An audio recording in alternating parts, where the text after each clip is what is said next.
नमस्कार मित्रों, सहज प्रभा यूट्यूब चैनल पर आप सभी हिंदी प्रेमियों और विद्यार्थियों का एक बार फिर से हार्दिक स्वागत है। आज हम रस के अंग के अंतर्गत व्यभिचारी भावों की चर्चा करने जा रहे हैं। तो शुरू करते हैं। विशेषाद अभि मुख्येन चरन्ति व्यभिचारिणः स्थायी नयुन्न मग्न निर्मग्नः कल्लोलः इव वारिधो। इस श्लोक के अनुसार जैसे समुद्र में लहरें उत्पन्न होती है और उसी में विलीन हो जाती है, वैसे ही रति आदि स्थायी भावों में निर्वेद आदि व्यभिचारी भाव उत्पन्न होते हैं और उन्हीं में विलीन हो जाते हैं। यानी ऐसे जो संचरणशील भाव हैं, चित्तवृत्तियों को, ऐसी चित्तवृत्तियां हैं जो संचरणशील हैं। संचरणशील का मतलब आप अस्थिर समझ सकते हैं, जो स्थिर नहीं हैं, वे चित्तवृत्तियां व्यभिचारी भाव कहलाती हैं। जो रसों में नाना रूप से विचरण करते हैं और रसों को पुष्ट करके आस्वाद योग्य बनाते हैं, उन्हें हम संचारी भाव कहते हैं। यानी जो संचरण करते रहते हैं वे संचारी भाव कहलाते हैं। और व्यभिचारी भाव, व्यभिचारी का तात्पर्य यह है कि जो भाव एक स्थायी भाव के साथ दृढ़ ना रहे, क्योंकि जो स्थायी भाव होता है उसके उतने ही काल में अनेक संचारी भाव संचरण करते हैं। जैसे पल पल में मूड बदलता है, हम कहते हैं मूड बदलना है, हमारे भाव बदल रहे हैं। जो ये भाव पल पल बदल रहे हैं, कभी हमें निर्वेद का भाव आ रहा है, कभी शंका का भाव आ रहा है, कभी असूया का भाव आ रहा है, ये भाव ही जो 33 माने गए हैं, ये जो पल पल बदल रहे हैं, वही संचारी भाव हैं। इनमें संचरण होता रहता है बराबर। और व्यभिचारी इसलिए क्योंकि ये एक रस के साथ दृढ़ नहीं रह पाते।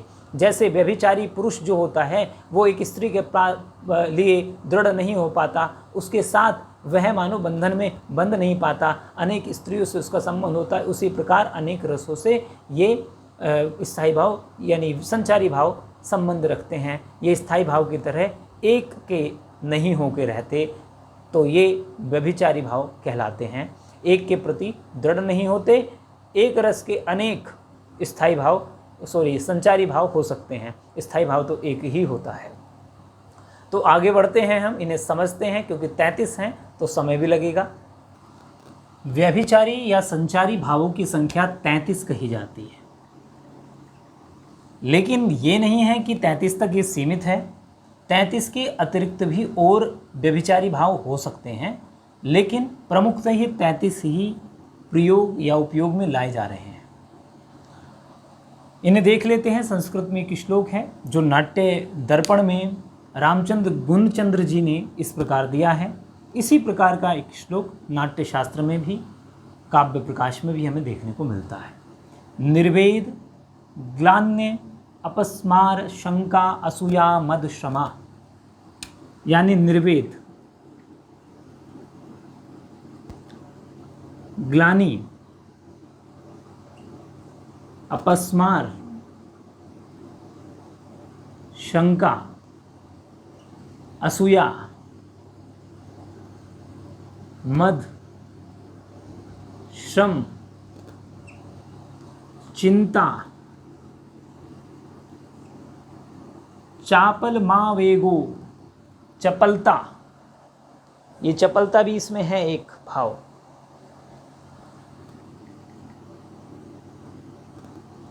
एक है आवेग, मति, व्याधि, मतिर्व्याधि, स्मृतिर धृति, स्मृति और धृति, अमर्ष,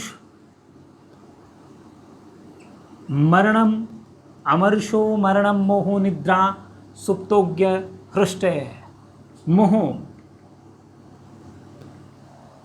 निद्रा, निद्रा आप जानते हैं, सुप्ति जो सुप्त अवस्था है, सुप्तोज्ञ हृष्ट, यानी इसमें हर्ष आगे हर्ष्ट है, हर्ष,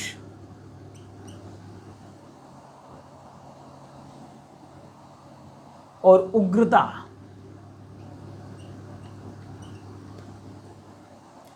विषादोन्माद दैन्यानि व्रीडा त्रासो वितर्कणम। विषाद उन्माद, विषाद उन्माद दैन्यानि यानी दैन्य भी इसे कह सकते हैं या दीनता कह सकते हैं। व्रीडा त्रास, वितर्क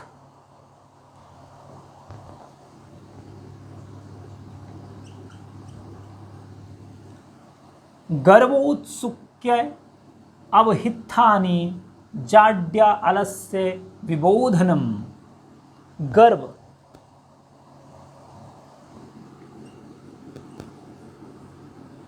औत्सुक्य,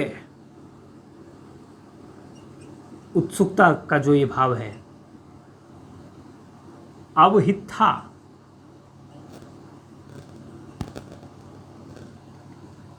जड़ता,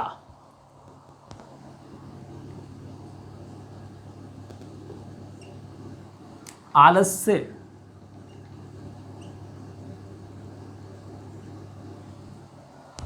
विबोध,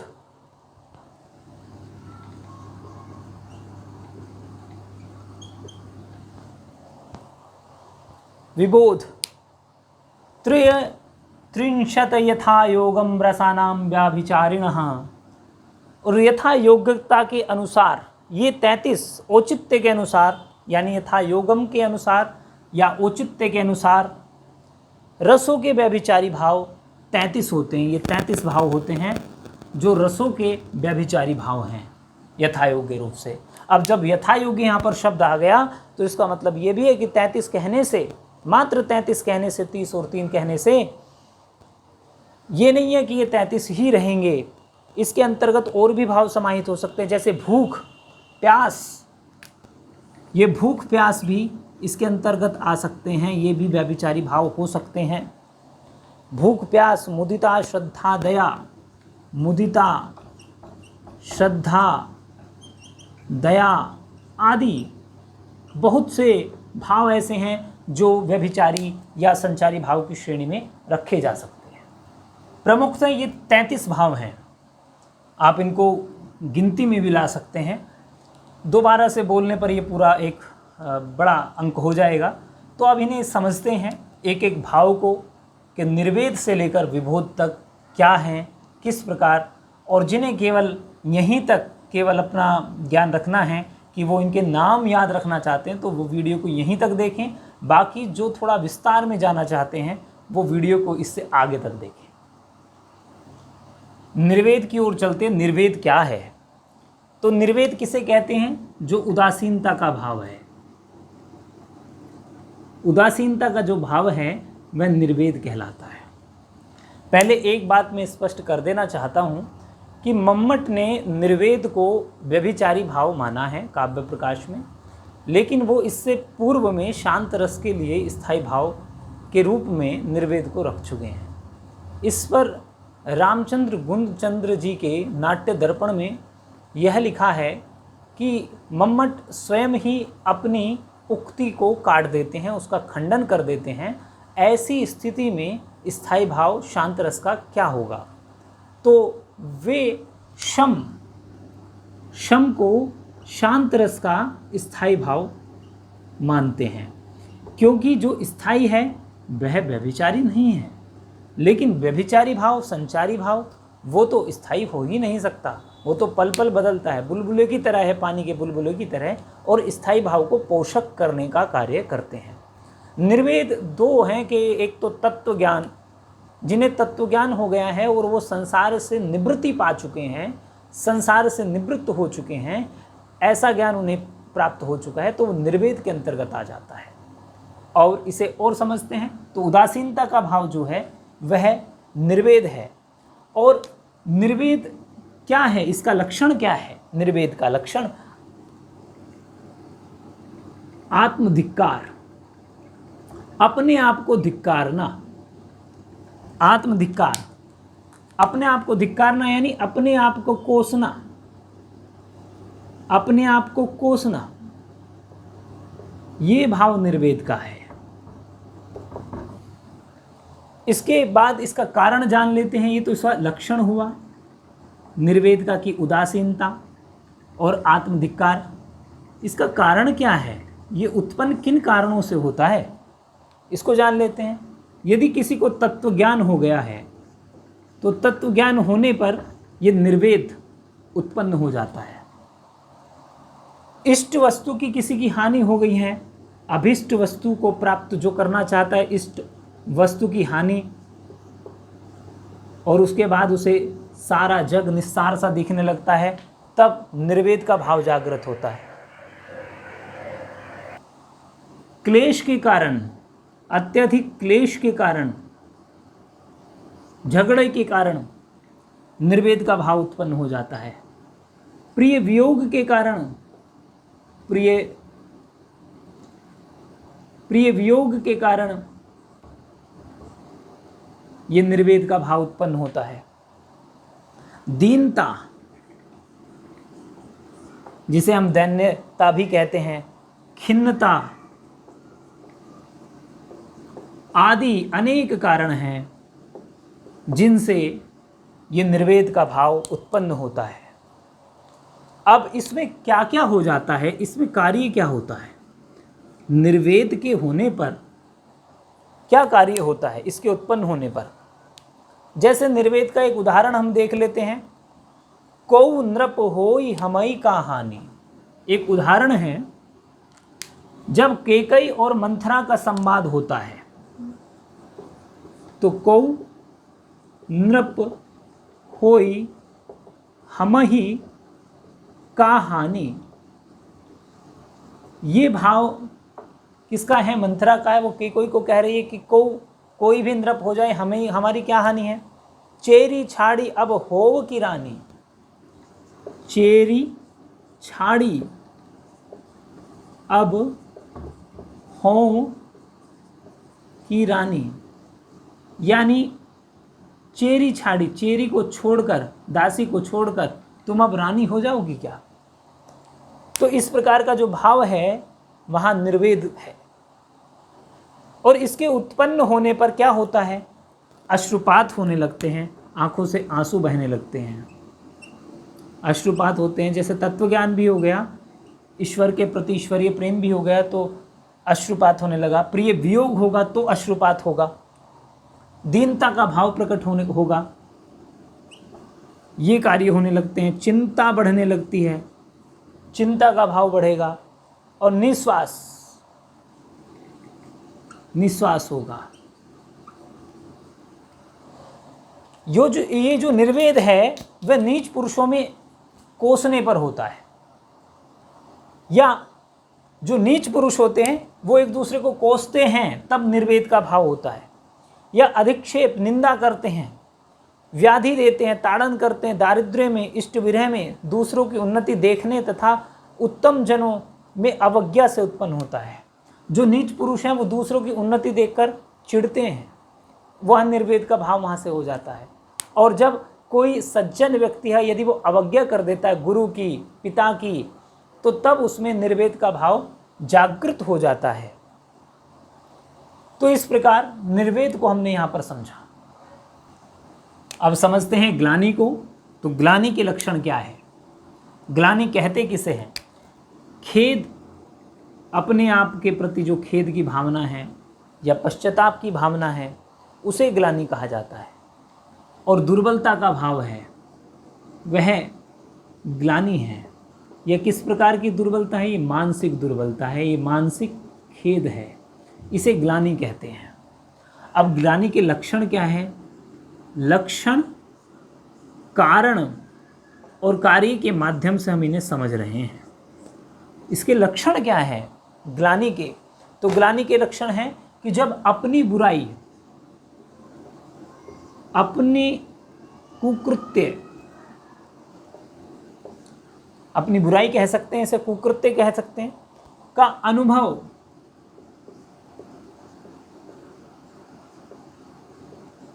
होने पर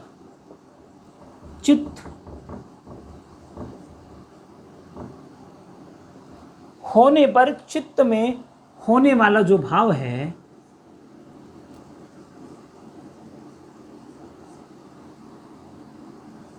वाला खेद कह सकते हैं इसे, या पछतावा या पश्चाताप।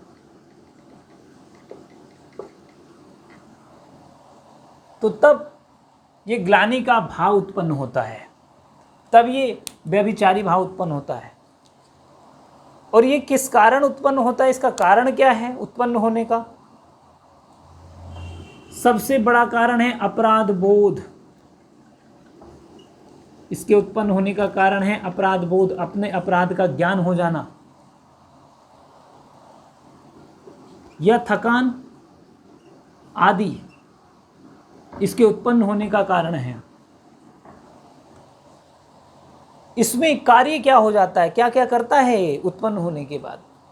ये कंपकृष्टता, कंपन हो जाता है शरीर में, शरीर कृश हो जाता है, कृशता आ जाती है यानी दुर्बल हो जाता है।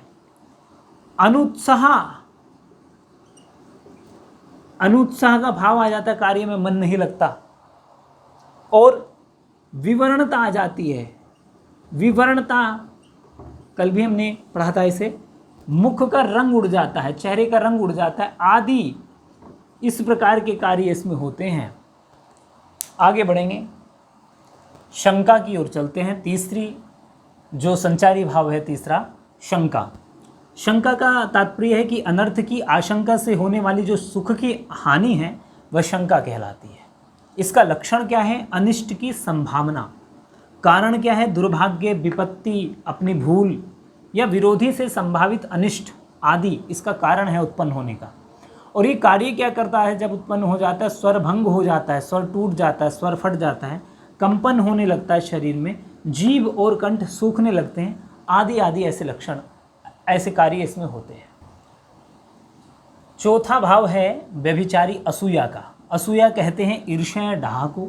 लक्षण इसके क्या हैं? दूसरों के वैभव, उन्नति या उत्कर्ष के प्रति असहिष्णुता। कारण क्या है इसका उत्पन्न होने का? दूसरों के सौभाग्य को देखकर, संपत्ति, ऐश्वर्य, गुण आदि की वृद्धि को देखकर ये उत्पन्न होती है, डाह उत्पन्न होती है, ईर्ष्या उत्पन्न होती है। इसका कार्य क्या है? इसके जब कार्य होता है तो ये निंदा करने लगते हैं, अनादर, क्रोध, कुटिल मुख मुद्रा हो जाती है। आप देखते भी हैं इन सबको कि असूया जिसके भीतर यह भाव उत्पन्न होता है तो वह उस व्यक्ति की जिसके वृद्धि हो रही है, गुणों की, ऐश्वर्य की, संपत्ति की, उसकी निंदा करता है, उसका अनादर करता है, उस पर क्रोध प्रकट करता है। पांचवा है मद। मद कहते हैं सम्मोह और आनंद की मिश्रित अनुभूति को। लक्षण क्या है? लक्षण भी वही है, मस्ती, अचेतना या सम्मोह और आनंद की मिश्रित अवस्था है। कारण क्या है? मद्य आदि जो नशीले पदार्थ हैं उनका सेवन है इसके उत्पन्न होने का कारण। कार्य क्या है? जब ये उत्पन्न हो जाती है मद्य आदि के सेवन करने के बाद तो व्यक्ति हंसने लगता है, गाने लगता है, प्रलाप करने लगता है, रोने लगता है और फिर सोने भी लगता है। इस प्रकार इसके कार्य है। छठा है व्यभिचारी भाव श्रम। श्रम आप जानते हैं किसके लिए किया जाता है? जो इष्ट कार्य है। जैसे कोई भी हम श्रम कर रहे हैं, परिश्रम कर रहे हैं, पढ़ाई कर रहे हैं, तो कोई जॉब या नौकरी पाने के लिए कर रहा है, कोई श्रम कर रहा है पैसों के लिए कर रहा है, तो सब पैसों से जुड़ा है अधिकांशतः, तो ये सत्य है। लक्षण क्या है? थकान होना। जब श्रम करते हैं तो थकान हो जाती है। कारण क्या है इसका? भ्रमण होता है, व्यायाम होता है, जागरण होता है, रात्रि जागरण हो या जागते रहना, व्यायाम करना भ्रमण से उत्पन्न होता है। कार्य क्या है? जब ये होती है थकान तो तब देह टूट जाता है, वेग से सांस चलता है, निश्वास हो जाता है, निद्रा आती है और जम्हाई आती है, अंगड़ाई ली जाती है। इस प्रकार इसके कार्य है। आलस्य। आलस्य के लक्षण क्या है? कार्य में अनुत्साह होता है, उत्साह नहीं होता, उत्साह खत्म हो जाता है। कारण इसका है परिश्रम, जागरण, रुग्णता या व्याधि, यानी शारीरिक दोष उत्पन्न हो जाना, शारीरिक रोग उत्पन्न हो जाना, गर्भधारण आदि में आलस्य आता है। कार्य क्या है इसका? जब ये हो जाता है तो जबाई, अंगड़ाई, बैठे रहना आदि, इसमें व्यक्ति अनुत्साह भाव से पड़ा ही रहना चाहता है, तो ये आलस्य का भाव है। दीनता या दैन्य का भाव आठवां व्यभिचारी भाव है। दुर्गति से उत्पन्न निस्तेजस्विता। लक्षण क्या है इसका? ओजस्विता का अभाव, मतलब चेहरे पर जो तेज नहीं रहता उसका अभाव हो जाता है। अपकर्ष का बोध होता है, गिरावट, होनी शुरू हो जाती है। कारण क्या है? दुर्भाग्य, दुख, पराभव आदि। कार्य है आत्महीनता का भाव। आत्महीनता का मतलब अपने आप में हीनता का अनुभव करना।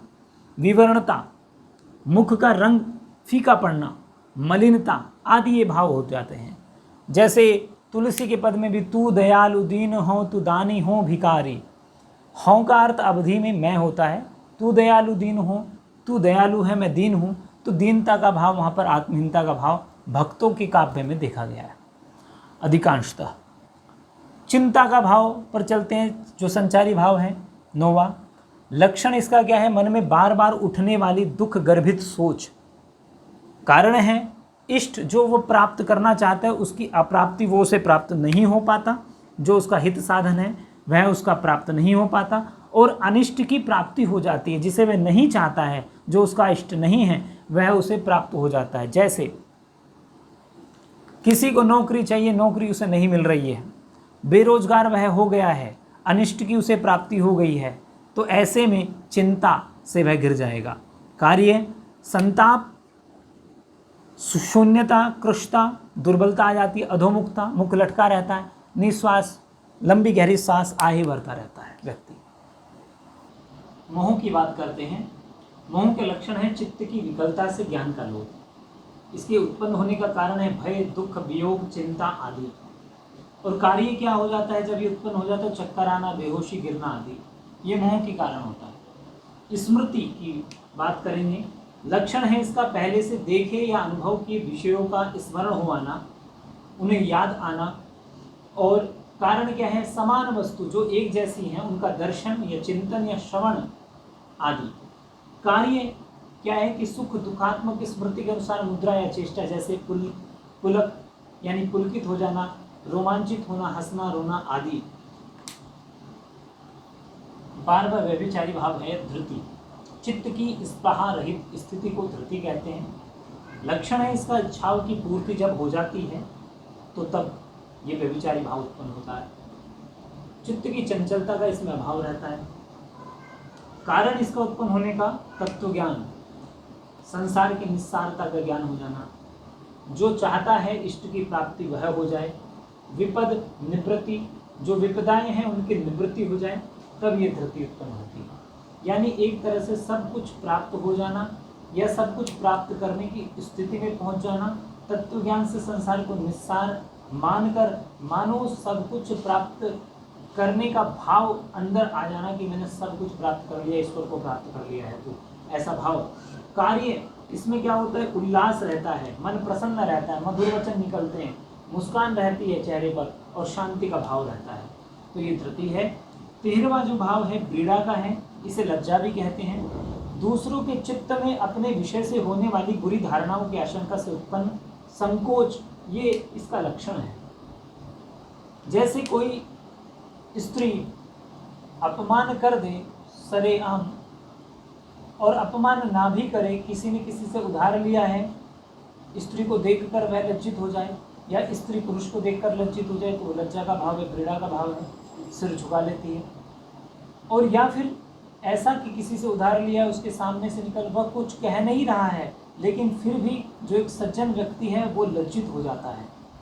पराजय, हीनता और अदृश्य दर्शन उसे होते हैं, ये इसके कारण है। कार्य विवरणता, मुख फीका पड़ जाता है, नेत्र बंद होने लगते हैं और सिर झुकाकर बचलता है। तो इस प्रकार ये व्रीड़ा का भाव था। 14वां भाव है चापल्य का या चपलता। लक्षण है इसकी चित्त की अस्थिरता। कारण है ईर्ष्या, द्वेष, राग, प्रेम। ये सब हो सकता है। किसी से आप प्रेम कर रहे हैं, उसी से फिर आप ईर्ष्या करने लगे, ईर्ष्या कर रहे हैं, प्रेम करने लगे, तो ये बदलता रहता है। कार्य कठोरता, भर्त्सना, भ्रूभंग, निरंकुश व्यवहार आदि रहता है। हर्ष, मन की प्रसन्नता इसका लक्षण है, और इसका कारण इष्ट की प्राप्ति या प्रियजन का मिलन है। और इसका कार्य आंसू, रोमांच, उत्फुल्ल, ये मुद्राएं, गदगद वाणी, स्वेद या पसीना बहना, ये इसकी मुद्राएं हैं। 16वीं व्याभिचारी भाव है आवेग। लक्षण है इसका घबराहट या उत्तेजित होना। कारण सुखद या दुखद घटना, अशांति, विप्लव आदि। कार्य होता है इसका रोमांच, कंप, कंपन होना, विस्मय या आश्चर्य, स्तब्धता आदि। जड़ता यानी मूर्तिवत हो जाना, लक्षण इसका क्या है? चित्त की विवेक शून्यता या किम कर्तव्य विमूढ़ता की जो स्थिति है उसके लक्षण है। कार्य इष्ट अनिष्ट को देखना, सुनना आदि। और कार्य इसका होता है मौन, चेष्टा का अभाव, कोई चेष्टा नहीं होती। निर्निमेषता यानी ऐसा लगता है कि पलकें झपक ही नहीं रही हैं, इस प्रकार निर्निमेष भाव। 18वां भाव है गर्व, लक्षण है अभिमान। और जब अभिमान का कारण क्या रहता है? प्रभाव होना, धन संपत्ति, बल, विद्या, उच्च कुल आदि। कार्य क्या हो सकता है? अवज्ञा, दूसरों की आज्ञा न मानना, अविनय, विनयशीलता का खत्म हो जाना, उपेक्षा करना, सभी की उपेक्षा करने लगता है गर्व होने पर व्यक्ति। 19वां भाव है व्यभिचारी भाव, विषाद, लक्षण है उद्यमहीनता। उद्यमहीन यानी वो कार्य को करना नहीं चाहता, आलसी हो जाता है। उद्यमी नहीं सिद्धंति न सिद्धंति कार्याणि न मनोरथा, जो मनोरथ है उसका पूर्ण नहीं होता जो उद्यमहीन रहता है, परिश्रमी नहीं होता है। कारण असफलता, इष्टहानि और असहायता इसका कारण है। कार्य इसमें क्या होता है? इसके उत्पन्न होने के बाद निश्वास, आय भरता, उच्छ्वास, अश्रुपात होता है और संताप आदि रहता है। इसके बाद 20वां है औत्सुक्य यानी उत्सुकता, लक्षण है इसका वांछित वस्तु की प्राप्ति में विलंब न सहना। कारण है किसी वस्तु के लिए उत्कट इच्छा होना। और कार्य जल्दबाजी, स्वेद यानी पसीना, दीर्घ निश्वास, लंबी गहरी श्वास। निद्रा 21वां व्यभिचारी भाव है, लक्षण है बाह्य विषयों की निवृत्ति या शारीरिक व मानसिक विश्राम। कारण है परिश्रम, खेद, नशा या सुलाने वाली दवा आदि। कार्य होता है इसमें जमाई, अंगड़ाई, आंखें बंद करना आदि। और निद्रा अच्छी उसे ही आती है जो परिश्रम करता है। 22वां है अपस्मार या अपस्मार, जिसे मृगी या मिर्गी कहते हैं। मिर्गी का दौरा भी होता है। तो लक्षण इसका क्या है? मूर्छा आ जाती है। कारण इसका वेदना, आघात हो जाना, किसी बात का या किसी अशुभ समाचार से, किसी घटना से आघात पहुंचना, व्याधि, कोई रोग, हृदय की दुर्बलता आदि। कार्य इसका होता है स्वेद, पसीना आता है, व्यक्ति गिर जाता है, कांपने लगता है पूरा शरीर और मुख से फेन आता है यानी मुख से झाग आ जाता है। 23वां है सुप्त अवस्था, सुप्त व्यभिचार, ये है स्वप्न अवस्था, इसे स्वप्न अवस्था भी कहते हैं। लक्षण है इसका निद्रावस्था में विषयानुभूति और इसका कारण है दमित भावनाएं, जो दबा दी गई हैं भावनाएं, अपूर्ण इच्छाएं। और कार्य है क्रोध आना, आवेग, भय, ग्लानि आदि, ये इसके कार्य है। 24वां है विबोध या प्रबोध यानी जगाना,